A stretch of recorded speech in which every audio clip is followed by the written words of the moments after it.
Manusia tuh kadang terjebak pada kesombongan yang nggak disadari.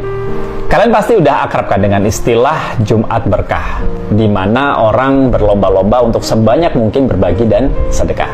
Nah, biasanya pada saat Jumat Berkah itu ada yang ngasih, ada yang nerima. Sebagian orang ngambil, sebagian nolak. Dari beberapa orang yang nolak, saya tuh sempat nanya, kenapa sih ditolak? Dan rata-rata mereka bilang, udahlah buat orang lain aja yang lebih membutuhkan. Toh saya bisa beli sendiri.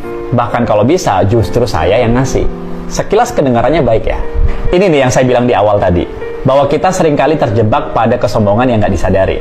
Kita selalu nganggap bahwa memberi lebih baik daripada menerima. Tangan di atas lebih baik daripada tangan di bawah. Sehingga banyak orang terobsesi untuk menjadi pemberi dan merasa rendah jika dia sebagai penerima. Ya mungkin karena kita selama ini sering mendengar, dengan memberi, bersedekah, kita bisa dapat pahala berlipat sebagai bekal di akhirat. Sementara kita nggak pernah atau jarang banget diajari ilmu tentang menerima. Padahal kalau kita mau jujur, kita mau berpikir lebih dalam, dan berpikir dari sudut pandang yang lain, sebenarnya menerima nggak semudah itu loh Pak. Ada dua alasan utama yang ingin saya share, kenapa sekecil apapun pemberian, dari siapapun, dari manapun, biasakan diri lo untuk mau menerima. Ini konteksnya kamu dikasih ya, bukan kamu minta.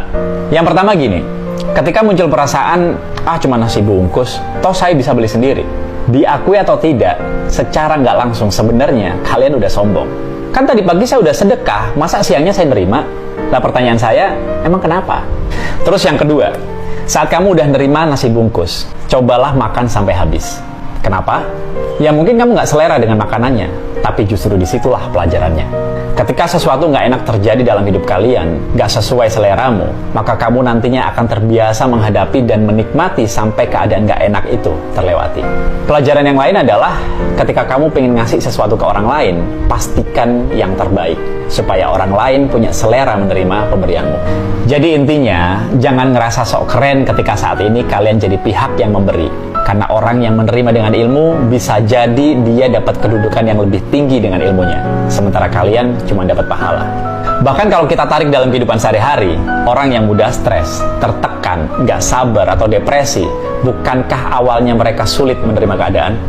Jangan-jangan nih, ketidakmampuan dan ketidakmauan kita menerima sekecil apapun pemberian dari orang lain, itu yang membuat kita susah menerima keadaan dan keputusan yang udah ditetapkan Tuhan.